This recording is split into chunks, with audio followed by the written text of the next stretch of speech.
আসসালামু আলাইকুম রহমতুল্লাহ। আশা করি সবাই ভালো আছেন, আমিও ভালো আছি। তো আজকে মাছকে একটু দুপুরের দিকে, দুপুর না অবশ্য 11টা 11:30টার দিকে মাছকে একটু খাবার দেওয়ার জন্য আনলাম।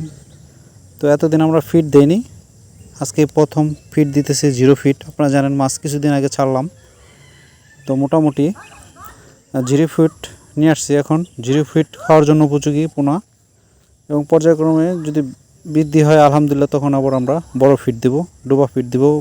এখন ভাসমান ফিড দিয়ে দেখতেছি আলহামদুলিল্লাহ।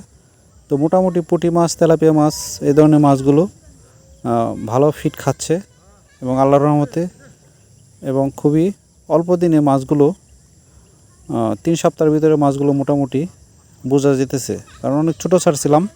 তো আল্লাহর রহমতে এখন মোটামুটি একটা সাইজে আসতেছে আলহামদুলিল্লাহ। এবং এর আগেও পুকুরে প্ল্যান্টন করেছি।